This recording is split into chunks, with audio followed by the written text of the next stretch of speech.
This thing is either the best or the worst thing to happen to my bass playing. I'm not sure. Bass mutes. Bass mutes. Bass mutes. Bass mutes.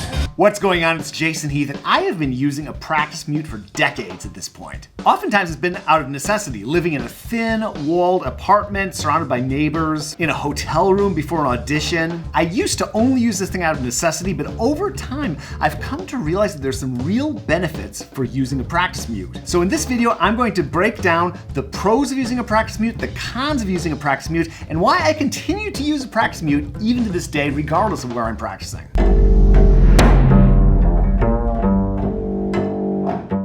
Okay, let's talk about the pros of the practice mute. And by the way, I will link up to this practice mute in the description. It says Ultra USA. I have never had one of these wear out on me. I just lose them because I'm just a person who loses stuff like mutes.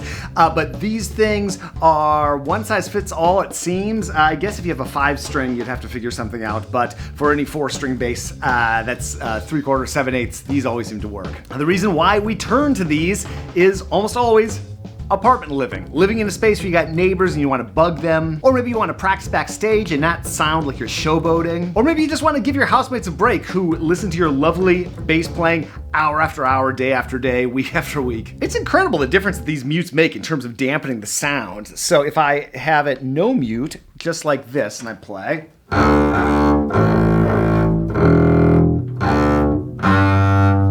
you can hear what that sounds like. Now we grab the mute, put it on, same thing.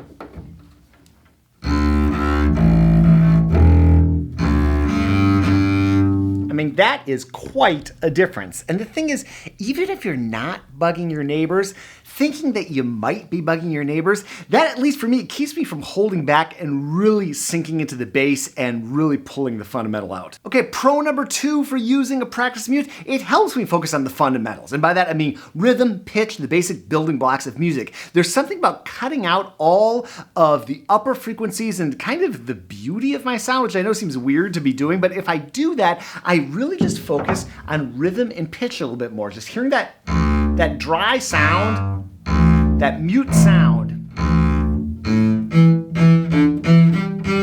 I don't get so caught up in the way my bass sounds. I really just think about the pitch. I really think about the rhythm, and I find that quite helpful. Number 3, practicing with the practice mute helps me to develop a bigger and more powerful core sound. That dead sound you get with the mute, that encourages me to get a little closer to the bridge. It encourages me to focus on the fundamental and really pulling that out of the bass. I find that when I practice with this for a considerable amount of time, I take it off and I am pulling a richer and fuller sound out of the bass right away. Number 4, and this might seem like a weird one, but practicing with the practice mute helps me from getting lost in my sound.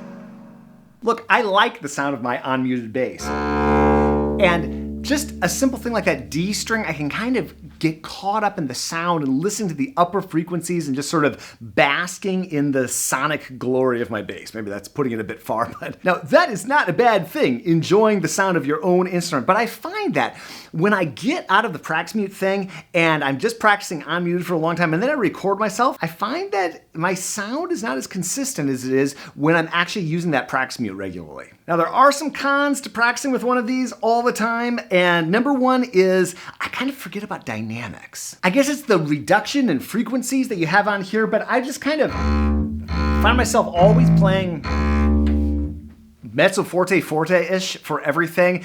Kind of a bad habit, and that mute, or not kind of a bad habit, it is a bad habit, and the mute seems to exacerbate it for me. Number 2, I kind of forget about all the subtleties of my sound when I'm just practicing with the mute and what really goes into making a good tone. There's a simple solution to that. Find some time to practice without the mute as well. And I certainly do that, and again, there's this wonderful feeling of lightness when you take the mute off and start playing again. I just need to make sure that I'm not always practicing with the mute. I just have to make sure to schedule time without the mute, or I kind of turn off the part of my brain that connects with the subtleties of the sound. Number 3, and this is kind of a silly one, but I almost get surprised by the amount of sound that my bass can produce when I'm practicing with the mute all the time. I just get kind of used to this dry rhythm and pitch kind of info thing. Then I take the mute off and I play for somebody. almost like I'm ashamed of the amount of sound I can produce. I'm not trying to brag at all, and many can produce bigger sound than me for sure, but I just have that experience often when I'm practicing a lot with a mute. So it's not a big deal at all. It just means that if I'm practicing with a mute right up until a performance or audition, I might kind of get startled by the tone coming out of my bass. I just have to make sure that before a performance or recording, I have some time with my bass without a mute to get into that zone of tone and volume and what my bass actually produces. That's a quick look at this goofy little thing that has saved my bacon so long and that I've kind of become addicted to. If you like this practice video, check out this video about my practice app of choice, Modacity. I really dig this thing. I've used it for the last couple of years daily. Thank you for watching, and we'll see you in the next video.